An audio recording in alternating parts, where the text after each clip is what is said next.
কত বড় একটি লঞ্চ দেখতে পাচ্ছেন, এই যে বিশাল বড় তিনতলা একটি লঞ্চ।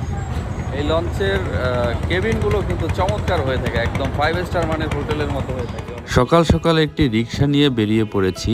আজকে উদ্দেশ্য হচ্ছে বরিশাল লঞ্চ ঘাট। আপনাদেরকে কীর্তনখোলার পারে বরিশাল লঞ্চ ঘাটটা একটু সুন্দরভাবে দেখাবো। বরিশাল শহরের উপর দিয়েই চলে যাচ্ছি রিক্সায় করে বরিশাল লঞ্চ ঘাট। বরিশাল শহরের আজব আজব বিল্ডিংগুলো আমার কাছে খুব ভালোই লাগে, চমৎকার একটি শহর। এটা বরিশালের জনপ্রিয় একটি রেস্টুরেন্ট, নাজেমস বিরিয়ানি। সবাই চেনেন বরিশালের জায়গাটিকে, খুব ভালো একটি বিরিয়ানি হাউস। চলে এসেছি আমরা আমাদের কাঙ্ক্ষিত সেই কীর্তনখোলার পাড়। এই সেই ঐতিহাসিক জায়গা বরিশাল লঞ্চ ঘাট, যেই জায়গাটা অনেক বিখ্যাত।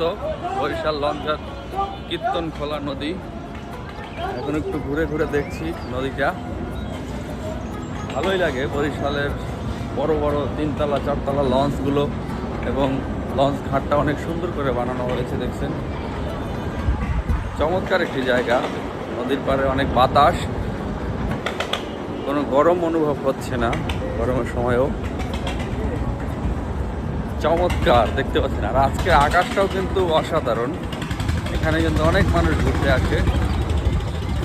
তো দেখতে পাচ্ছেন কি চমৎকার জায়গা। কত বড় একটি লঞ্চ দেখতে পাচ্ছেন, এই যে বিশাল বড় তিনতলা একটি লঞ্চ। এই লঞ্চের কেবিনগুলো কিন্তু চমৎকার হয়ে থাকে, একদম 5 স্টার মানের হোটেলের মতো হয়ে থাকে অনেক। আমি একবার ঢাকা থেকে আসছিলাম, তো ওটা ছিল প্রিন্স আওলাদ 10, আমি যেটা আসছিলাম। এটা হচ্ছে সুন্দরবন 16। এই লঞ্চের ভিতরে কিন্তু লিফট থাকে, লিফটের ব্যবস্থা থাকে। দেখতে পাচ্ছেন কত চমৎকার জায়গাটি, অনেক ভালো লাগে এখানে আসলে। এখানে দেখতে পাচ্ছেন অনেক লোক ট্রলারে করে যাতায়াত করে থাকেন।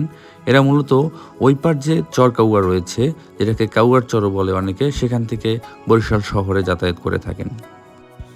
সারাদিন ঘোরাঘুরি করার পরে সন্ধ্যা নেমে এলো, এবার চলে যাওয়ার পালা। আরেকটি রিক্সা নিয়ে আমি আমার বাসার উদ্দেশ্যে রওনা হলাম। এবং একটি জিনিস দেখতে পাচ্ছেন, বরিশাল শহরের রোড ল্যাম্পগুলো আকাশের রঙের সাথে কি চমৎকার তাল মিলিয়েছে। ভালো একটি দৃশ্য এখানে উপভোগ করতে পাচ্ছি আমরা। যাই হোক, কেমন লাগলো বরিশাল লঞ্চ ঘাটটি এবং শহরের কিছু অংশ, এটা অবশ্যই কমেন্ট বক্সে জানাবেন। ধন্যবাদ।